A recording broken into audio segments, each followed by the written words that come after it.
There's a certain kind of intelligence that almost nobody talks about. Not IQ, not academic intelligence, not the kind measured by grades, titles, or credentials. I'm talking about the kind of intelligence that gets built when a human being is forced to survive emotionally before they were ever ready to. And if you've ever felt like you notice too much, feel too deeply, understand people too quickly, this video might explain your entire life. Because psychology has started uncovering something disturbing. Some people become emotionally intelligent through guidance, others become emotionally intelligent through pain. And the second kind usually develops far deeper. Here's the strange part. Most people carrying this intelligence don't even realize they have it. They just think they overthink too much, trust too slowly, feel too intensely, need too much space, read too deeply into people. But what if none of that is random? What if your brain adapted in ways most people never had to? What if the hyper-awareness, the emotional depth, the constant scanning, the ability to read rooms instantly wasn't weakness at all? What if it was survival evolving into intelligence? And before you scroll, stay with me, because sign number 7 explains why people like this struggle to relax even when life finally becomes peaceful. And most people never realize it. But first, I want you to answer something honestly. Do you think pain made you weaker or more aware? Comment one word, weaker or aware, because the answer says a lot more about your nervous system than you think. Chapter 1, the brain that learned too early. Most children grow up learning slowly. Slowly learning people, slowly learning emotions, slowly learning danger. But some children don't get that luxury. Some children grow up in environments where emotional unpredictability becomes normal, where they have to read the room before speaking, where they learn moods faster than language, where tension becomes something they can feel instantly. And psychology has discovered something fascinating about this. When the brain grows up around chronic stress, it adapts. The amygdala becomes hyperactive, the nervous system becomes alert. The brain starts scanning constant danger, emotional shifts, not consciously, automatically, because survival demands prediction. So while other children were learning how to play, some children were learning how to detect emotional storms before they arrived. And years later, that survival mechanism still exists, except now it looks like intuition. It looks like emotional intelligence. It looks like being mature for your age, but underneath it was adaptation, not choice. This is why some people walk into a room and immediately feel tension nobody else notices. Why they catch tiny changes in facial expression. Why someone saying, "I'm fine," feels obviously false to them. Their brain learned early that subtle emotional information mattered. Because at one point, it did. And if this already feels uncomfortable familiar, wait until you hear what this does to your relationships later in life. Because that part changes everything. Chapter 2. You read people too quickly. Have you ever met someone and within minutes, you already knew something felt off? Not because of anything obvious, just energy, tone, micro-expressions, a feeling. Most people ignore those signals, but people with traumatic intelligence rarely can, because their brain became specialized in emotional pattern recognition. And over time, that becomes almost frighteningly accurate. You notice contradictions immediately.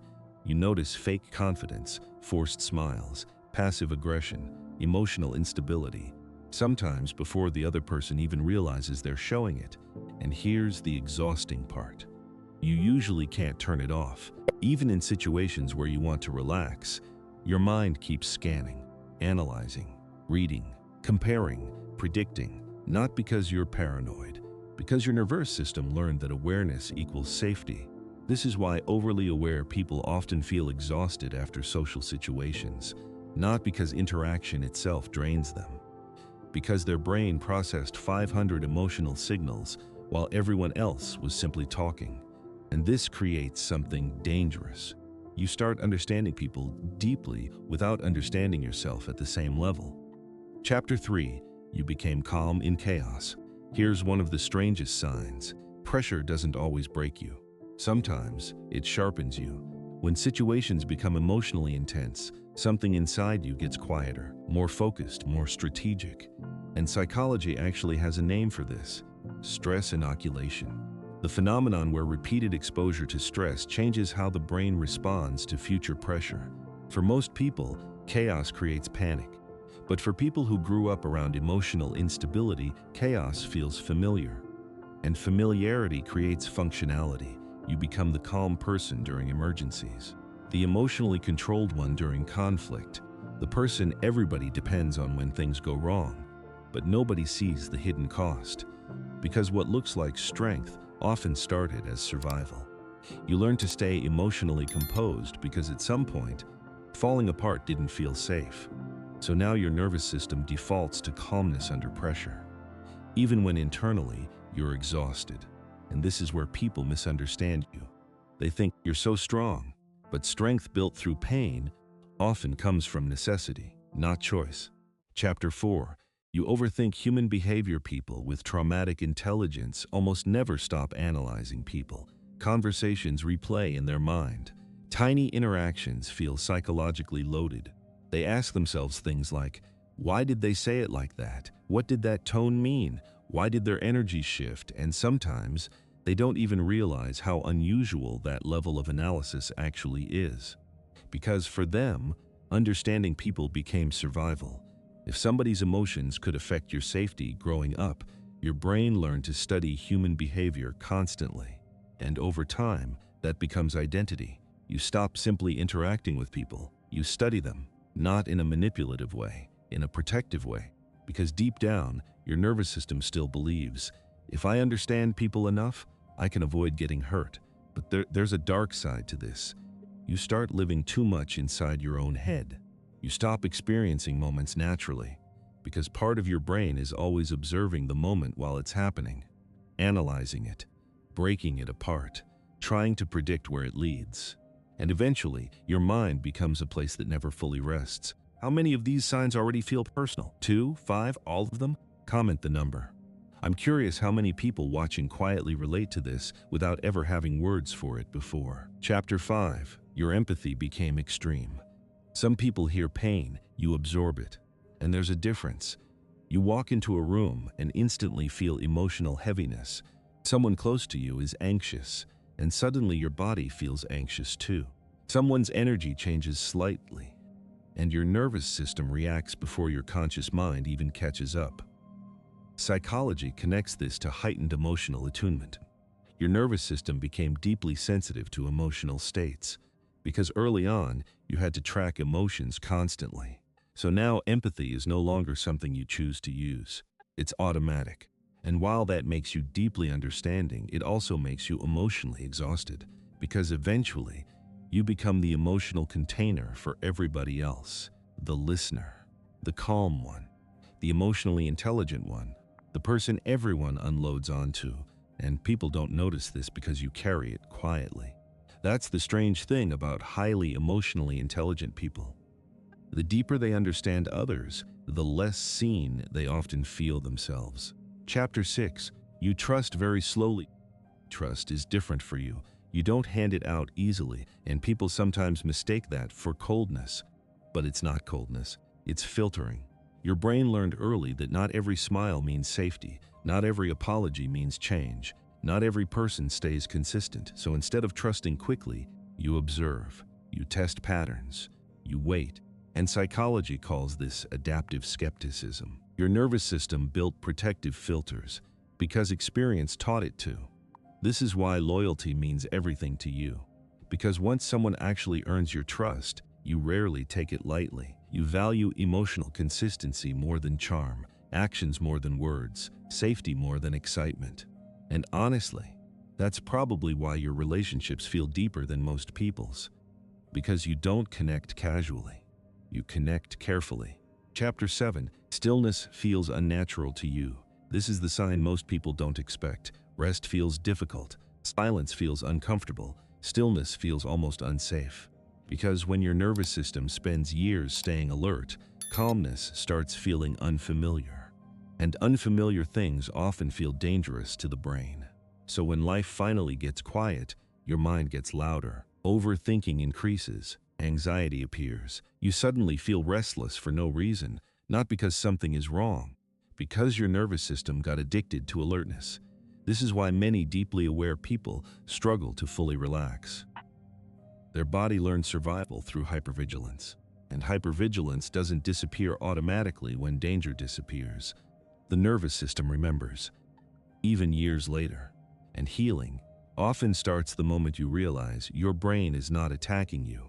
It's trying to protect you using outdated survival settings. That realization alone changes everything. Chapter 8. Your pain created meaning. Here's the deepest sign of all. You don't move through life casually anymore. Pain changed the way you see everything. You value depth more than status, peace more than attention, meaning more than approval. Because once you've experienced emotional pain closely, superficial things stop feeling important. And psychologists studying post-traumatic growth found something incredible. People who navigate genuine adversity often develop stronger philosophical depth afterward, clearer priorities, deeper empathy, more emotional awareness, not because suffering is beautiful, but because surviving suffering changes perception permanently. You start understanding life differently. You stop taking certain things for granted. You stop chasing things that no longer matter, and sometimes you become emotionally wiser than people who lived much easier lives. That wisdom came at a price, but it's real, and maybe that's the uncomfortable truth hiding underneath all of this. Your pain didn't just hurt you, it shaped you. It trained parts of your mind most people never had to develop. The way you read people, the way you think, the way you feel, the way you survive emotionally, none of it is random. It's adaptation. The architecture of a brain that learned too much too early and kept evolving anyway. But now comes the question that matters most. What do you do with that awareness now? Because traumatic intelligence can become two things, a prison or power. If you stay trapped inside survival mode, you spend your whole life exhausted, overanalyzing, distrusting, emotionally carrying everything alone. But if you learn to understand your mind instead of fighting it, that same awareness becomes wisdom, clarity, emotional strength, the ability to see deeply without drowning in depth. And that's the real goal. Not becoming less aware, learning how to stop letting awareness control you. So if this video felt personal, don't ignore that feeling. Because sometimes the traits you thought were flaws were actually survival adaptations nobody ever explained to you properly. Now I want to ask you something honestly. Which sign hit you the hardest? The overthinking, the hyper-awareness, the emotional exhaustion, the difficulty trusting? Comment it below. I read way more comments than you think, and chances are, someone reading yours will finally feel understood too. And maybe that's the part nobody warns you about. When pain forces you to grow emotionally faster than everyone around you, you stop chasing attention. You stop needing to prove yourself constantly. You stop talking just to fill silence. And without realizing it, you start doing certain things differently, quietly, the way you listen, the way you observe, the way you respond instead of react, the way you stay calm when everyone else needs validation. And strangely enough, those quiet habits change how people see you, because real respect is almost never created by loud people. It's created by presence, by emotional control, by certainty, by the ability to stay grounded without needing approval from everyone in the room. Most people think respect comes from status, money, dominance, confidence, but the truth is, some of the most respected people you'll ever meet barely speak at all. And in the next video, I'm going to show you exactly why. The small psychological habits that instantly change how people perceive you, without forcing anything, without pretending, without becoming someone fake. 7 quiet habits that make people respect you instantly. Because once you understand these habits, you stop chasing respect and start naturally commanding it. I'll see you there.